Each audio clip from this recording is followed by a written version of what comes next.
Can random activities open your subconscious mind? In this episode, we explore how do we get inspiration from within ourselves as a powerful tool in your creativity. Let's explore these themes with Rick Rubin's new book, The Creative Act, A Way of Being. And how can this help us creatives moving forward instead of being stuck with imposter syndrome or creative block? Hi, I'm Chrissy. I'm a creative. 3.5 years ago, I changed my career from dealing with lots of numbers and reporting to a graphic designer.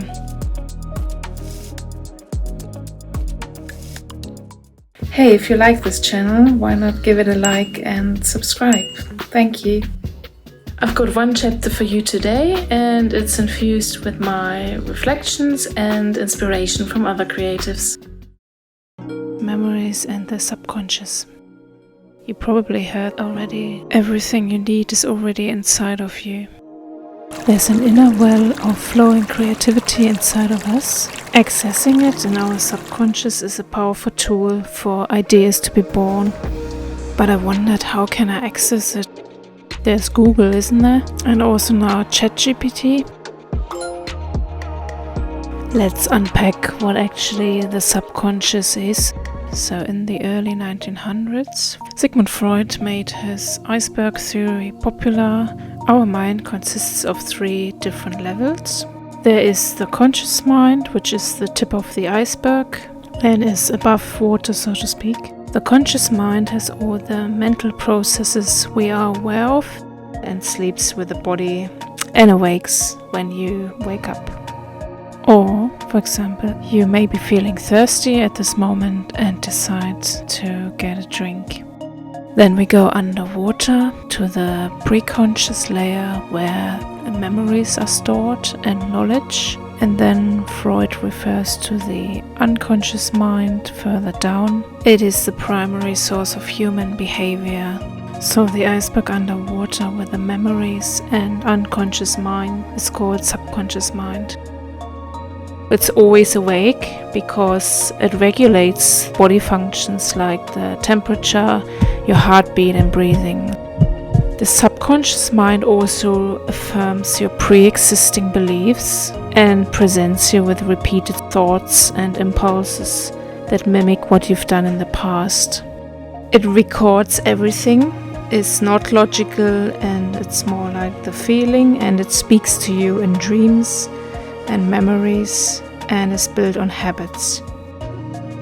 And here comes the interesting bit. We're only using 10% of this conscious mind and a whopping 90% of the subconscious mind. So how can we harness information from the subconscious mind and to get access to that well of creativity? As I mentioned earlier, thoughts from the subconscious mind are not straight away accessible unless you practiced for years. Not through Google or ChatGPT. They could be very good for idea generation or inspiration when you're stuck. And remember, the subconscious mind has a bigger influence. Rick Rubin mentions a couple of exercises. The first one is an anger releasing exercise. So you beat on a pillow for 5 minutes straight, so you have to time yourself, and afterwards you write for 5 minutes whatever comes into your head. You journal without censoring yourself. It doesn't have to be punching a pillow, you can also put your favorite tune on. The main idea is that you move your body and lose yourself, so not to think about anything. Just enjoying the music and moving, and then journaling your thoughts afterwards. Write anything and everything, what comes to your mind. You get clarity and ideas. The second Rick Rubin mentions is the state of wakefulness and dreams. So if you keep a journal by your bed, we can set an intention before we go to sleep. The subconsciousness makes the connections. Dreams are a reflection of your recent state of mind, future possibilities and changes that you have experienced consciously. And then in the morning you could write down your dreams. The third exercise you could try are oracle tools. From this exercise of random sounds or randomness in general, you could actually also organize the randomness. And there are no rules when it comes to oracle decks. You're free to choose and free to interpret as you wish. I find them a great way for self-reflection.